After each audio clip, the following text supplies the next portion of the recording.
Hey, what's going on? Welcome to the Doug Show.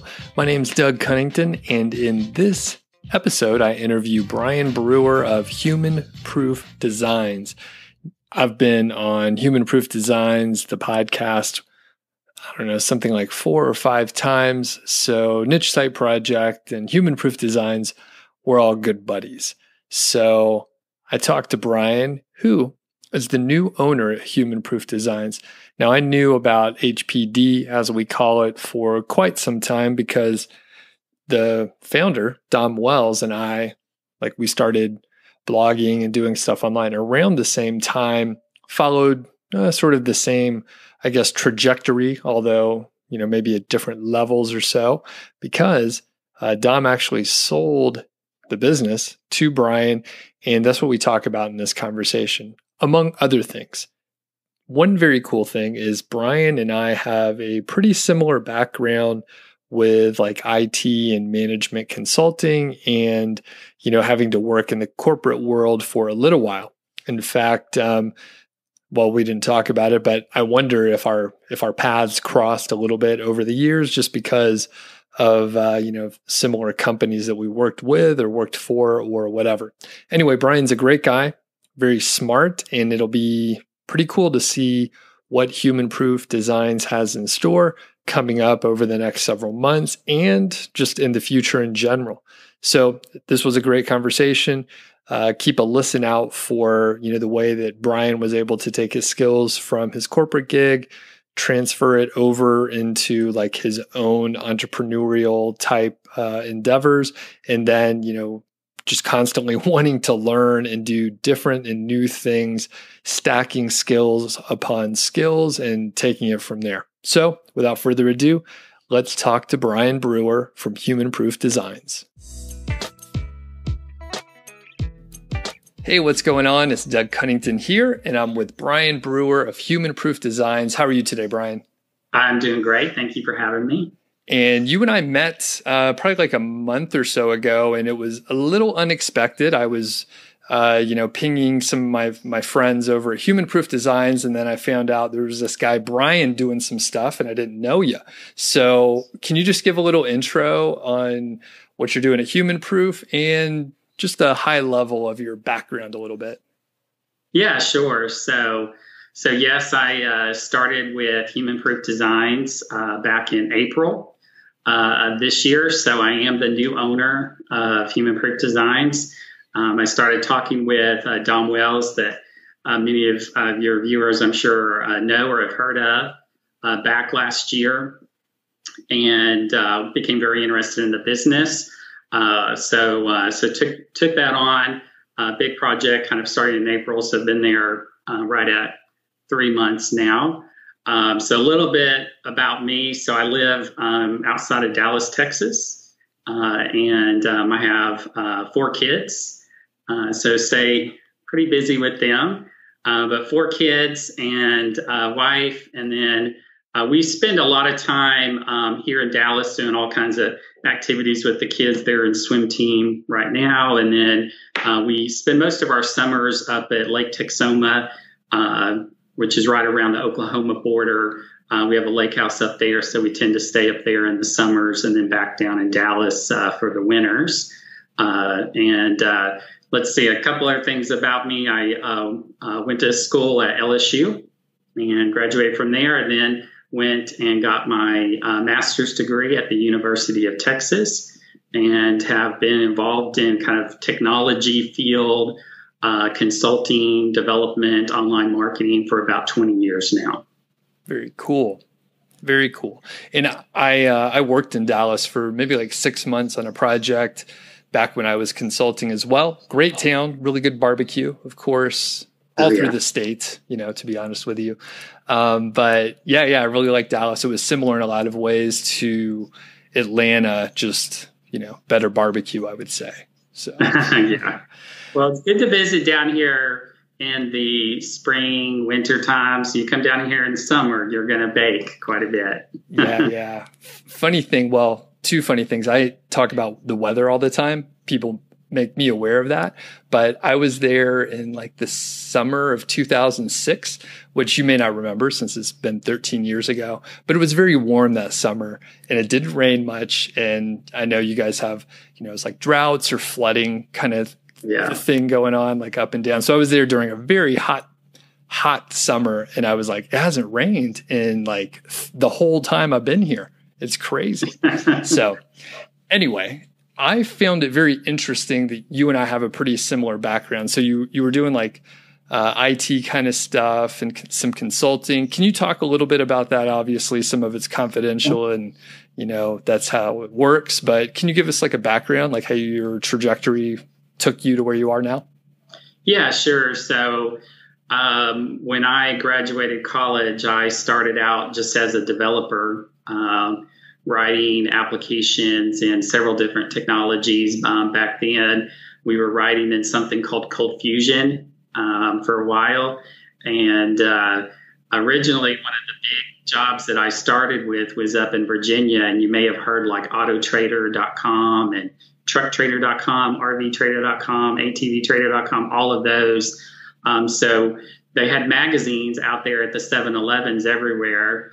But they needed an online presence. And that's really when the internet, 20 years ago was really everybody's getting websites and starting to do online commerce. So we built those sites from the ground up and got those up and running, which was really exciting back then. It was a little scary because we would have different parts of the year when those sites would get lots of traffic, and they would be 6 o'clock in the evening and the sites would just crash because of the load. And so we were frantic. We would work trying to figure out how do we reduce the loads on that database? How do we cache pages? All these techniques that we hadn't really figured out very well back then. But that's how I got started, really, was kind of developing software and developing online applications for companies. Mostly hands-on programming back then. And then I kind of moved into project management. I know you have your PMP. I kind of started running and managing software development teams and helping companies, build out big projects like that. Got my PMP certification and did that for quite a number of years, which I loved doing. It was a lot of a challenge. But I decided I had gotten into consulting at that time, working for Accenture and several of the big consulting firms here in the United States, and decided, the bill rate they bill me out, and I make a little sliver of that. I could go off and do that on my own. And so that's what I did. I started up my own company called Project Consults. This was about 12 years ago that I did that. And it's really interesting because my work now with human proof designs, a lot of where we see success is when people focus on really specific niches that they can target and gain a lot of traction with. And that's a very similar approach that I took when I started at Project Consults, because I could have tried to go out there and be an Accenture and focus on any kind of general consulting, business IT consulting you want. But what I did was I had a lot of expertise in a tool called TFS, Team Foundation Server, which was a Microsoft application lifecycle management tool. And so I put Google AdWords out there running for, hey, you need TFS consulting, because there's not very many people that do it at all, as well as Cold Fusion. So by then, 8-9 years later, Cold Fusion had kind of died out. It didn't get adopted as much, but there was a lot of companies who jumped on it when it was popular, and now they couldn't find anybody to do it. And so that was a niche as well. So I put Google AdWords out there, and I started getting calls, and I started getting emails on my contact form on my website where people are like, I can't find anybody. Is this something you do? I saw clicked on your ad on Google. And so I would, and, with that, the consulting gigs like that, I was talking about, I might go and work for somebody for a month, and that might be a $10,000 project. And I just spent $100 that month on Google AdWords. So the return was huge on that. And I got way more work than I could handle just by targeting real carefully a couple of technologies that I knew well, and really got my start on my own 12 years ago doing that. Wow. That's pretty cool. Yeah. I was wondering about that because I know and a lot of other people that are either that are consultants and worked at one of the big five or whatever, like however many there are now. And it's like, we know like we're being billed out at like some crazy amount, and we imagine, hey, we can do that. But I'm like, I couldn't connect the dots to like start my own consulting company. And then honestly, I didn't have a strong enough network or reputation to do it. But I have some friends that maybe they've been working at Accenture or some other company for like a decade or more. And I'm like, they could totally go somewhere else. They have enough people that they know, and they can like get like one-on-one gigs, cut all the fat, all the waste in these big companies. So were there any like portions or any times where you were like, oh, I'm not sure if this is going to work, or was it pretty quick with the AdWords model there? Well, it's a funny story because the kind of the week that I decided that I was going to start up my company and I was going to leave is I got a call just through a contact. I got a call from a colleague who said, hey, there's somebody who needs some TFS work. I don't know if you're available. And I was like, well, actually, I was thinking about quitting my job. And so, yeah, maybe I could do that as an independent, freelancer. And so they offered me this position to help them up in Indianapolis for like 6 months, doing TFS work. I thought that was great. This would get me on my start of starting my own company. I could get my AdWords out there and do all that. Well, I put in my notice and quit my job. And then like a day later, the guy who gave me that gig, he called and said, we changed our mind. So now I had no job and nothing lined up. So I really doubted my decision to go out on my own at that moment. It was a pretty frantic moment there. And so I said, you know what, I'll just live with it. I can find something, over the next couple of months and I'll make it. But luckily, then he called me back like another day later and said, oh, actually, we do want you to come. And so that's what started my independent career. Basically was that, but it was scary. It was jumping out on your own, and it's you never know what's going to happen, and you're kind of afraid if business is going to come, and so you don't do it. But I'm glad I did it because it's the best thing I ever did. I have it's financially like what I was making as a consultant and what I can do today, especially once I started to get more business and I was able to hire some contractors to help me on projects. And then I'm making the bill rate that Accenture was making on those guys and I'm doing nothing. Then it really started to snowball and really started to get great for me. So really, I'm glad I did it. I have a twin brother, and he's been working at a company for many, many years, and he just left his company about 3 months ago and started on his own. And he is doing custom woodwork furniture. He's like builds, these magnificent pieces of woodwork and for hotels and individuals, residents all over Dallas. And he has got more work than he can handle. And he was so nervous. He'd been for 10 years staying me on my own. I was so nervous about doing that. He did it, and 3 months in, he's got more work than he can even handle. So wow. And he's probably making it all by hand. Like there's no mass production, right, in this situation. Oh yeah, no, it's all handmade. He's got a big workshop, and yeah, it does all that basically custom, very highly custom wood furniture. So interesting. Very interesting. And do you remember like how it felt? I know it's going back 12 years, but like when you realize like this is working and it's so much better than what I was doing before, how did that feel? Oh yeah. It's, you just, number one, you get to choose what you're going to do, right? So if you don't like a project or you don't want to do that type of work, then you don't have to, and so it gives you a lot of freedom. And that's one thing that I really liked just from the very start is I got to kind of choose what I was going to do. One thing that I always liked doing was doing training and helping people learn. And so I kind of built kind of that niche around training.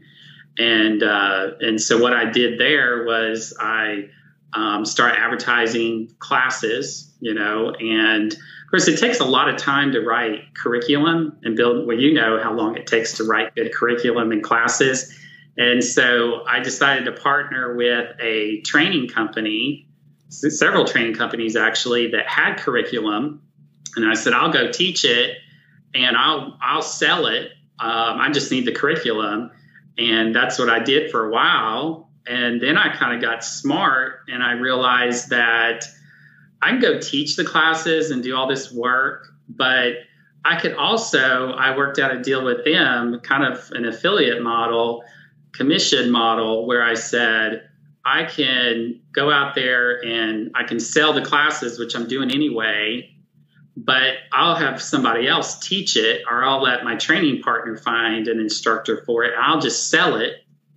And so then I got online and started doing a lot of email marketing. So I would find conferences that had happened in Dallas or in Philadelphia or just wherever around the country of people like in that industry, like an industry related conference. And I would go grab like their speaker list and their attendee list and everything I could, get all these emails and all that industry. And then I'd start emailing these folks and advertising my classes. And before you know it, I would get 10 people in a class. You have to keep in mind, IT classes tend to be expensive. So these would be like, $1,800 classes. And I would make a 40% commission for every student I sold into those. So I'd sell 10 people, 15 people into a class. And really, I would build up a list of, say, in the Dallas market, 20,000 emails. And I'd blast that out. And I only needed like 1/10 of 1% of 20,000 people to get 10 or 15 people is all I needed into a class. And I would make a good $15,000 in a week. And I didn't even have to teach the class. I just sat at home and did it. And so I did that. I did my consulting for quite a number of years. And then I kind of got into the training world and started doing that and was basically selling classes. And then I found that what I did in Dallas, how many more markets are there like that, where I could do that all across the country? So I just basically replicated what I was doing in Dallas and got an Austin email list going and a Houston email list going and a Denver email list going. And then I would start selling classes that were offered in those markets.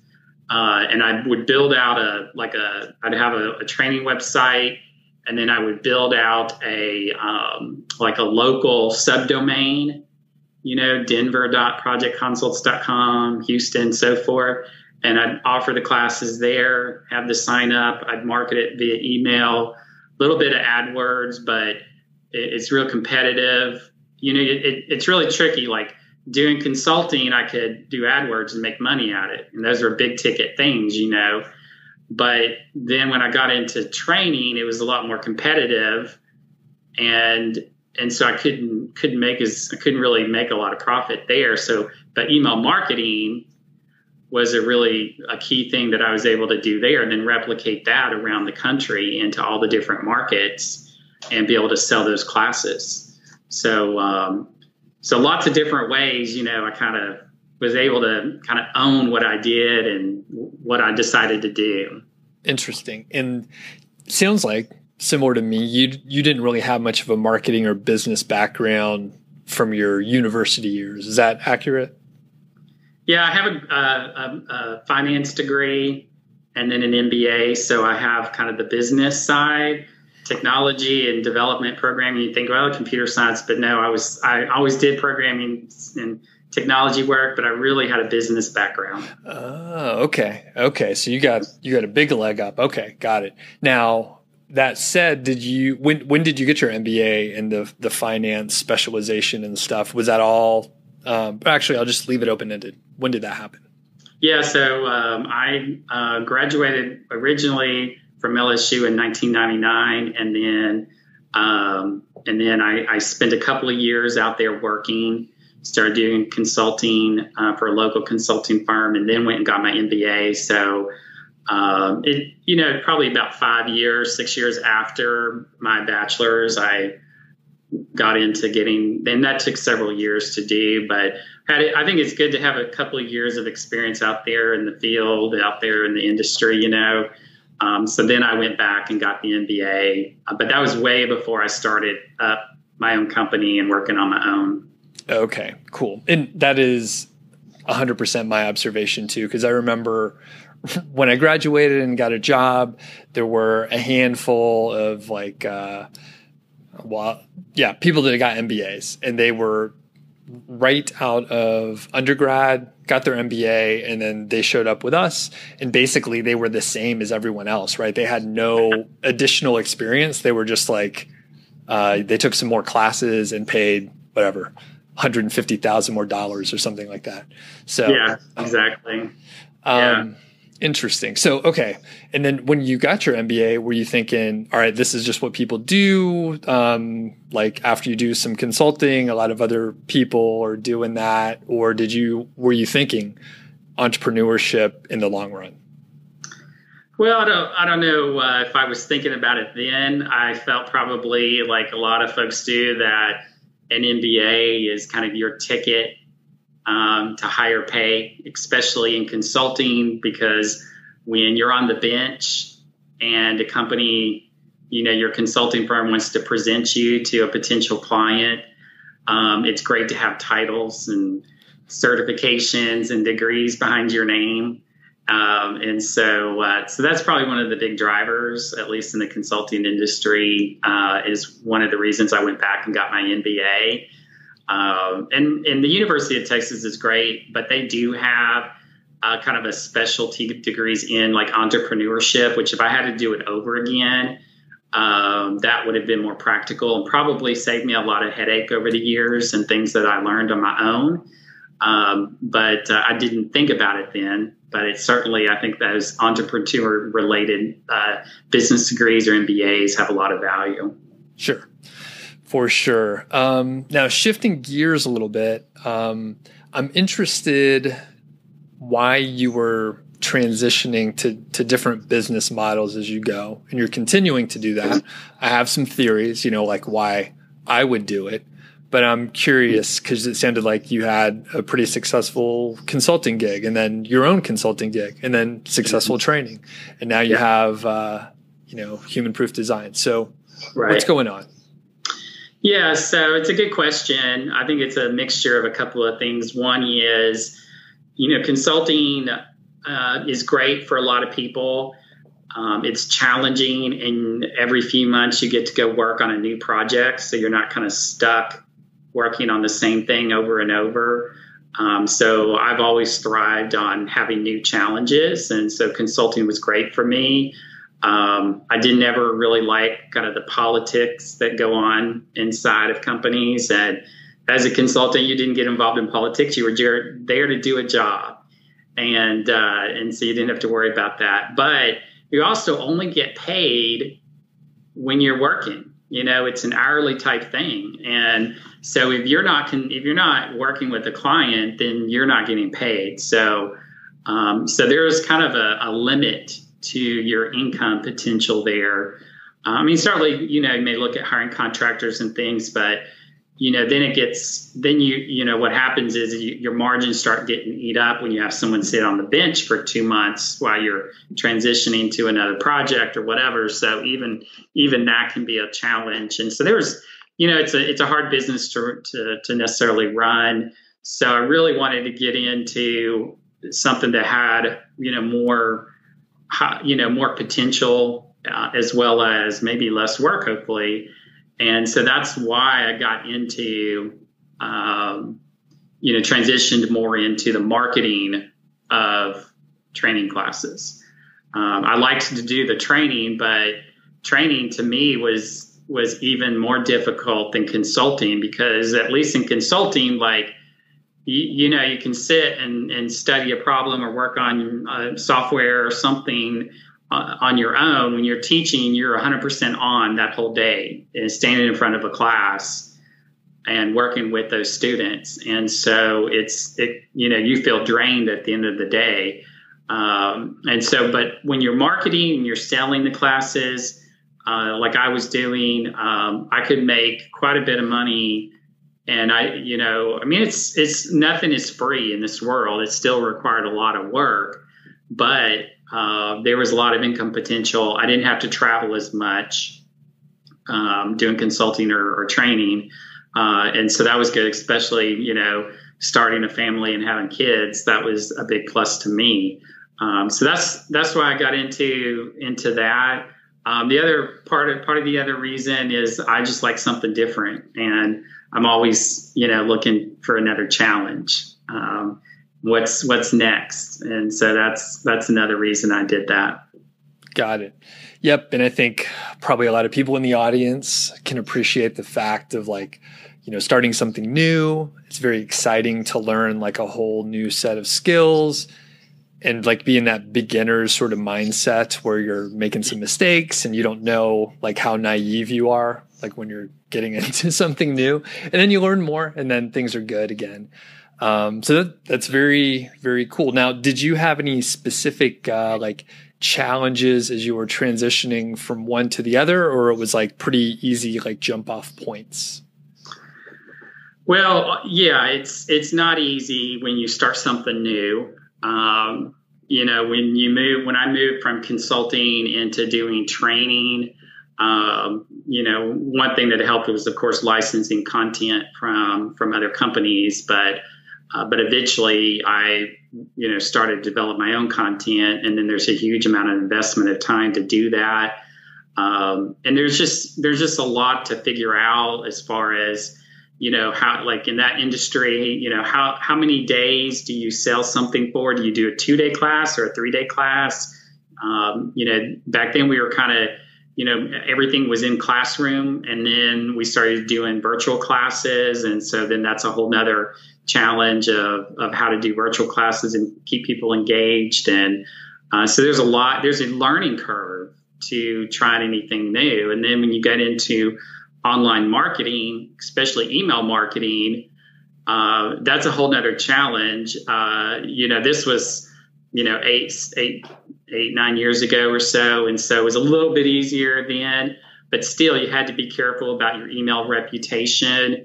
You had to be careful about how many bounce backs you got, how many spam reports you got, what your open rates were, all of those things. Sender Score is a real popular site to go out and check your reputation. And so just learning everything about that, because I started out, I got kicked off more than one email company trying to learn this process. And so you feel like, you're defeated and that you're not going to figure this out, but you slowly get better at it. And then it turns into like a machine. You got it down to a science, and that's where it gets easier. Gotcha. And what'd you do, if you remember, to get kicked off that email provider there? Yeah. So, today we try to build lists organically just by having great content that people are signing up for an ebook or some type of lead magnet that we do. Generally, just buying email lists is not a good idea. Scraping emails is probably not a good idea either. And certainly now, the industry changes. What we could do in email marketing 8 or 9 years ago, we can't do today. But back then I would scrape sites, and I would, find email lists all over the place. And of course, when you email those lists initially, you have a huge bounce rate. You may get a 40% bounce rate on an email list of 100,000 people. And when your email provider sees that, they're going to probably ban you. But the cool thing is, once you figure out how it works, I could say, okay, now I have the email list clean. I've got those 40% bounces out of here. I've got all valid accounts. Now I just have to nurture it in a way that I get the interested folks out of this list and down into a manageable point, So yeah, I think starting out with some of that scraping and email list purchasing got me kicked off more than once. But okay, that totally makes sense. Yeah, it was a different time back then, and just thinking of like how I run my email list, where it's like, double opt-in, a person has to confirm, and then I'm cleaning the list like every month basically. So yeah, it's much more precise these days. I mean, marketers abuse everything. That's just what we do. So yeah, it is. It's funny because at Human Proof Designs, when we do the same thing, we have, opt-ins, and if we don't hear from you after a certain amount of time, we clean you off the list, and we just want to keep people who are relevant and interested. And so our list may be relatively small compared to when I was blasting out huge volumes to a city to sell training classes. Now that, it doesn't work because this technology has gotten too good. The filtering is out there now to filter out those types of emails. I mean, I probably look in my spam, and 90% of the email volume I get is sitting in spam. So it's really hard to get in someone's inbox. You've got to have a relationship with them, and you have a lot better chance nowadays. For sure. So take us to like how you met Dom and were introduced to Human Proof Designs and that sort of process. Very interesting. I've known Dom for a few years. We started around the same time. So yeah, I'm just curious how all this took place. Yeah, so I've been looking for another opportunity. I'm always looking for an opportunity. I was looking for an opportunity for probably a year and a half. And so I had contacted FE International, which is a real popular online business broker, and let them know what I was looking for. And so they started to send me leads on, businesses that were up for sale, different opportunities that would come up. And they, got on like their early bird list. I'd know about some of these things before the general public did. And that was great. But, you really have to wait for the right opportunity. So it took me a year and a half of every week, probably looking at 2 or 3 opportunities. And some of them I knew right away this was not for me, and others, did a little bit of research and work into it before I, decided it wasn't for me. So, it takes time, but I didn't want to just jump on the first thing. And I've seen that happen with some folks who have gone out to FEI or Empire or some of the other and snatched up a business because they're looking for something. But I would just tell people, wait, take your time. The right opportunity will come up. And so it took me about a year and a half. There were a couple that came up that I was really interested in during that year and a half. And I, kind of took my time. I'm going to think about it. I spent a week or two. By the time I got back to FE and said, I want this business, they said, sorry, it's already gone. It's already sold. So, you got to take your time and find the right business, which is what I did. I spent a lot of time, but you also have to be ready to move if you find the right opportunity for you. So yeah, Human Proof Designs was actually listed with the brokerage FE International. That's how I came to know Dom and Human Proof Designs. And so that was last year, latter part of last year. And so I spent some time learning about the business and working with Dom and just kind of understanding what was going on with the company. And then, we took it from there. Okay, cool. And I'm pretty sure you can't answer much of this, so I'll ask it in a general way so you can bow out very gracefully. So for people that are interested, because I know there's some folks that are like, How much was the selling price? I won't ask you that, by the way. And just in general, I'm not going to ask anything around that. But can you talk about some of the general aspects of like a deal like that? So like, what were some of the things you were concerned about? And then I know you worked with Dom. Like, what do you think some of the things maybe that he was concerned about so that you can make the transaction happen? Yeah. Yeah. So something like this is, when we're looking at it, especially with human proof designs, we're buying and selling businesses and working with folks every day, and mostly in the affiliate marketing model.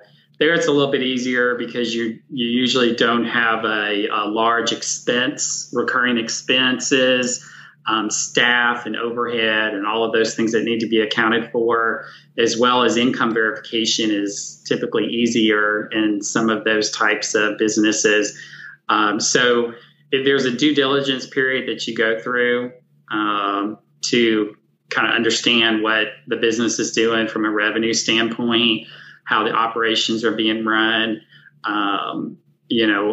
every aspect of the company really. And so we spent it took, I think, 5 months from the time I submitted an offer for the company to when we closed. So it was a lot of work, and I'm sure Dom was glad to reach that closing day, and I was too.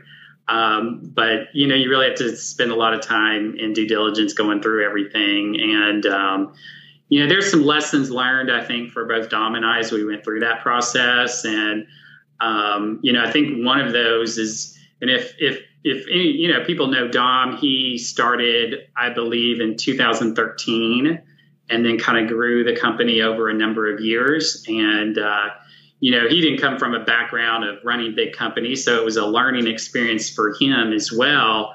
But if you're out there looking to sell a business, one thing that makes it much easier and would have, doesn't take 5 months to get through due diligence is make sure your record keeping is really, really good. Because a lot of entrepreneurs and folks like me, we just love, like I love technology, but I hate the accounting part, But if you've got a business today and you're thinking about selling it in a year or two from now, like you've got to have your accounting in place. You've got to have documentation of your processes operationally, all those things you need to start thinking about today, because that's what was a real challenge with Human Proof Designs really was. It was a great company, had great people, but when you're buying a company, of course you're buying that revenue, and so you've got to document it and you've got to have good documentation of it. And so that was certainly a big challenge in that process. But yeah, it took probably 5 months, and I learned a lot through that process. Very interesting. Yeah, it's I imagine a big transaction to say the least. So congratulations on the acquisition, of course. And as we're starting to wrap up here, funny thing, quick digression, right? I told you earlier, Bryon, that we go on tangents sometimes. So as we were trying to do this call, Bryon couldn't hear me for like 10 minutes or something. So eventually we got Skype working, but we're running a little bit short on time. So we're going to finish up, but I'm sure we could have you on for round 2 sometime in the future, Bryon.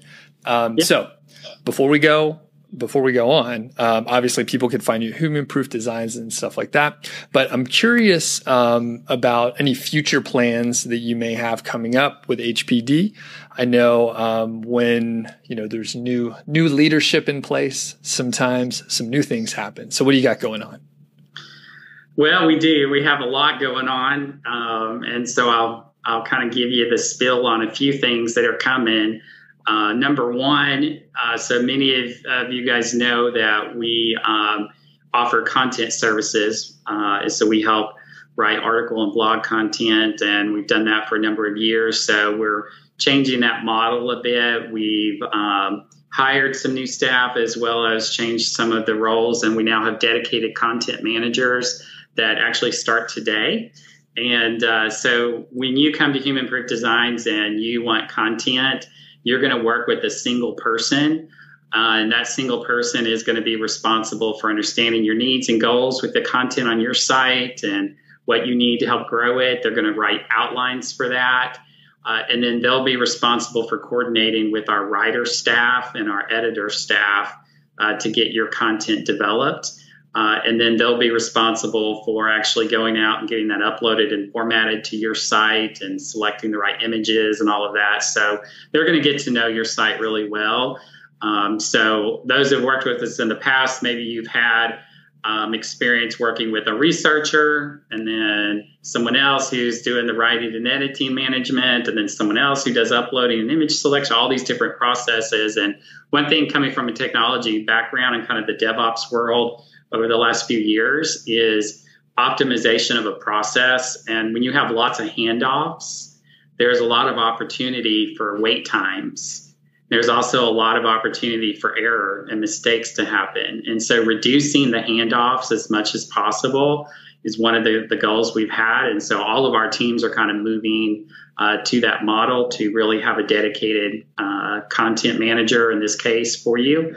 Some of the other things we're bringing out end of this summer, we're going to be offering video services.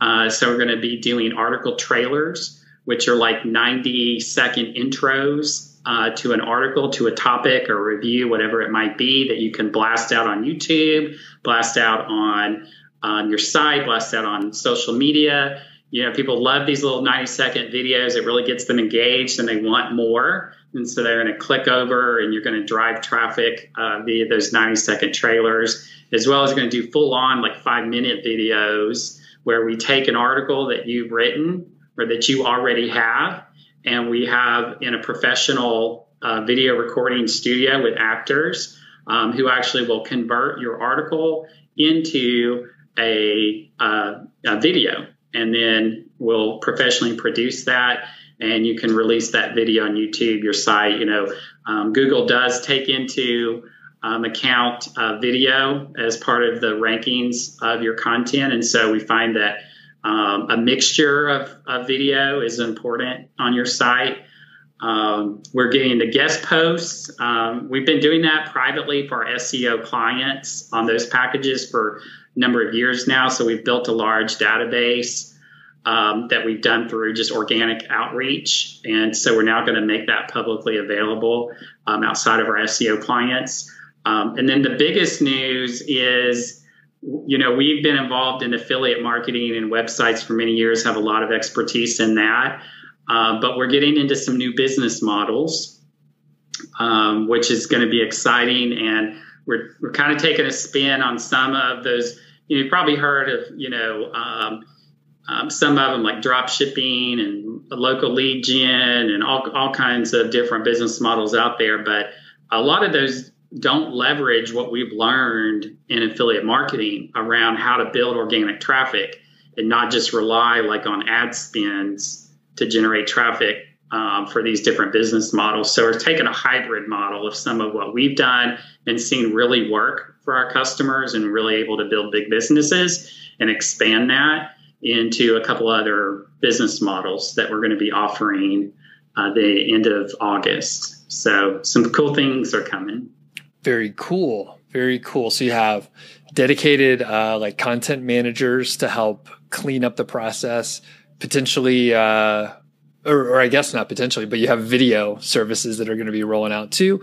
Yeah. And then like different business models. So someone could buy a done for you drop shipping site or lead generation type site. Yeah. And they'll be in the human proof design style and utilizing some of the things that work really well in affiliate marketing. There's been a number of studies recently, and we have one customer over in the UK who huge e-commerce site selling jewelry and related items. And, you know, they have it down to a science. Here's what we need to do from an ad spend standpoint. Here's how many Facebook ads and so forth. Here's the click rates. Here's what we're going to make if we spend X dollars. But as soon as you turn that off, you're not making anything, you know. And so what a lot of e-commerce providers are finding is that if we can build organic traffic and organic content to our site, we can reduce that ad spend, and we have kind of an ongoing stream there. And so that's becoming, I think, more well known among some folks within the e-commerce world, and just something that that we've developed a model around that we're going to start offering our customers. Right. That's great. I mean, it's funny. The business models are so close together, and a lot of us know each other and stuff. But it's like you can use ideas from other places in your other business model, and like it may work. Like the keyword golden ratio. In fact, that's one that I hear from people occasionally, to use the keyword golden ratio to get organic traffic to their e-commerce site. And they're like, hey, it works for us too, not just affiliate marketers, which, I mean, that's what we knew the whole time. So yeah, anyone can use it. It's awesome. Yeah, you're absolutely right. Yeah. Very cool. Well, Bryon, thanks a lot. Looking forward to hearing more from you and about those services specifically. So I appreciate the time, and everyone be sure to check out Human Proof Designs. So thanks, Bryon. Yeah, thanks for having me, Doug. Appreciate it.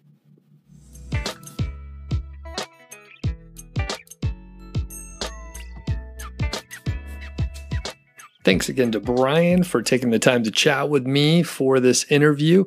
And like I mentioned before, I'm excited to see, what Human Proof Designs has coming out in the next little bit here. So be sure to check out the services they provide.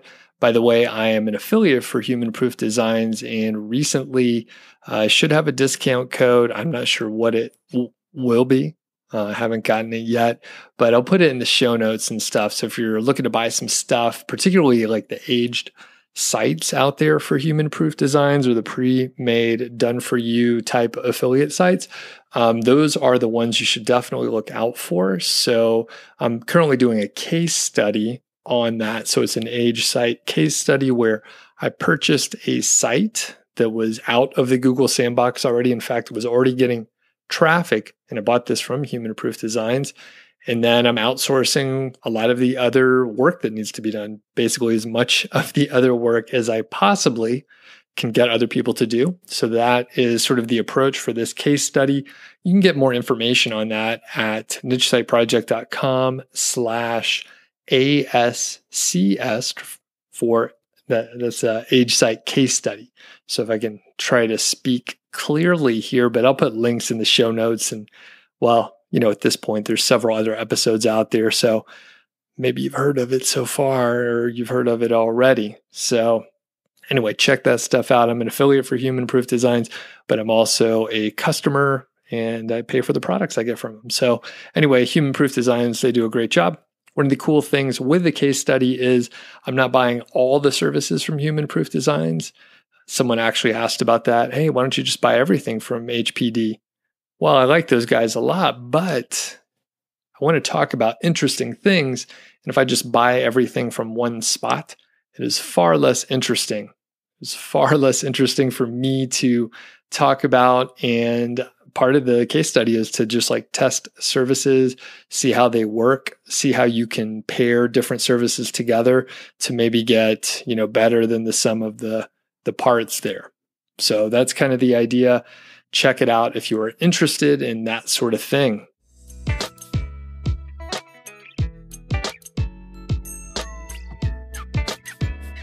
And speaking of the aged site case study, I did get a question in a few days ago from my friend Johan coming out of Iceland. So thanks for sending this in, Johan.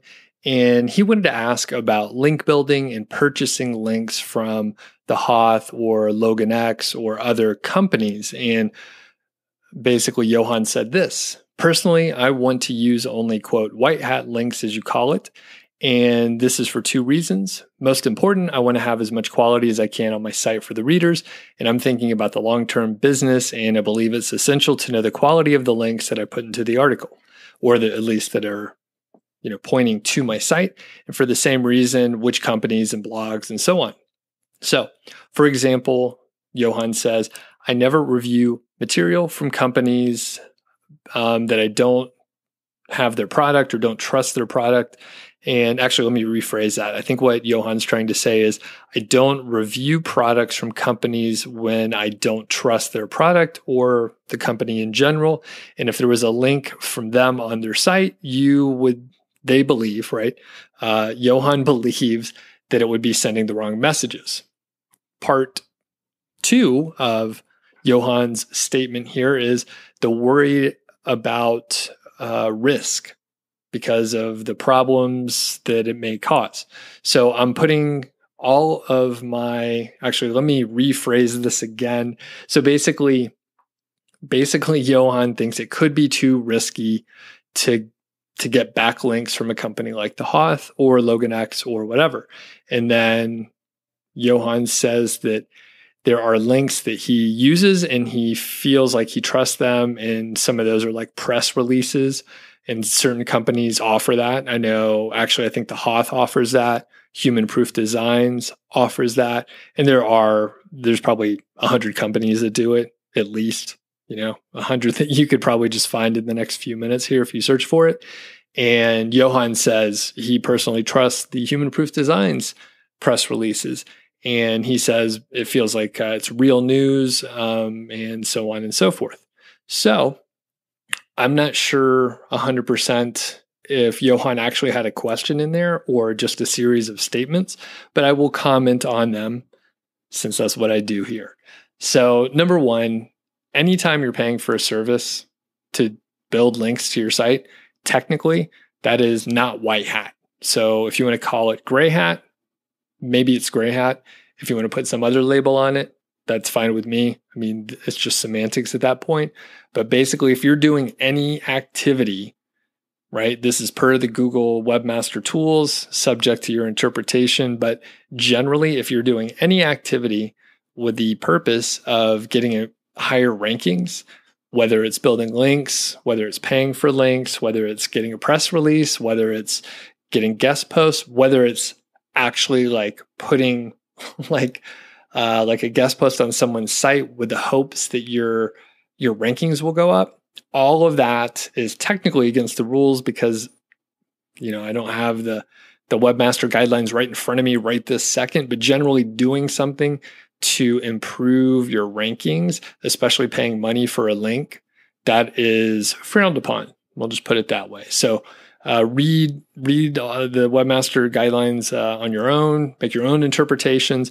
People interpret this differently, right? So, I mean, technically, if you do a guest post and it's like a normal guest post that maybe even someone contacted you and asked you to write for their site, if you're doing it with the intention of getting a backlink to your site so that your rankings go up, technically, that is not white hat. Technically, that is, frowned upon. I'll just use that sort of vague phrase again, even though it's non-specific. And of course, you're probably thinking, this is how I look at it too. Like, how does anyone know what your actual intentions are? So we can only judge from, how we are viewing someone else's activities. And the main idea there is to try not to make it look like you're doing some, crazy, gray hat link building. You try to make it, seem as natural as possible, hence the guest posting. And the guest posting links that I am getting from the Hoth and from LoganX, they are on sites that have very high quality content. They have real organic traffic going to the sites, which you can verify. It's independent third-party sources like SEMrush, KW Finder, and the suite of tools that they have there, or Ahrefs, or wherever else you want to like judge organic traffic. So that is the huge thing. That is like sort of the groundbreaking change that I've seen here in 2019, where you can hire a service to do guest posting for you and then get those links, get those guest posts published on sites that actually get traffic from Google, organic search that you can like verify independently away from the service that you're actually getting the links from. Now, to Johan's point, are press releases good or bad? I don't know. I think they're probably fine. But if you're thinking, hey, I have less risk because I'm doing press releases versus guest posts, I would challenge you to like quantify that or justify it in some like logical, concrete ways. Now, sure, kind of makes sense a little bit, but it's really hard to prove. And then it's one of those situations where, we're talking about semantics here. It's a risk level. And Johan's right. Your risk level would be lower if you didn't build any, if you build fewer backlinks and mainly just stick to a certain kind, maybe these press releases, but I'm not personally doing it that way. And I've never gotten press releases before. So what I've seen, those press releases aren't generally very helpful, particularly if you're just doing them alone. And I would ask Johan, actually shoot me a message back. Let me know when you get the press releases, are you seeing like, oh, my rankings went up and this is a viable route to get links, or what's the situation? Because my hunch is if press releases were really effective and economical and it made sense, then that would probably be really apparent. Like people would talk about it, and there would be many case studies out there where people would say things like, I only get press releases and I'm ranking and getting lots of traffic, blah, blah, blah. But generally, we do not see those. In fact, I haven't heard anyone talk about press releases in a really long time. So with that said, I have no actual conclusion. As I mentioned here, I'm not 100% sure of the exact question that Johan wanted to ask, but there's some good talking points here, some good points of view, and I don't necessarily disagree with Johan. I'm just stating my generally uninformed opinions here. So I think I'll leave it at that, and we will catch you on the next episode of The Doug Show. Thanks again to Bryon and Human Proof Designs, Johan for sending in that question. If you want your question featured, by the way, you can shoot me an email, feedback@doug.show, or leave a voicemail at the number. It's in the show notes and description, but it's 406-813-0613. I happen to have the phone number handy for once. So we will talk to you in the next episode. Have a great day.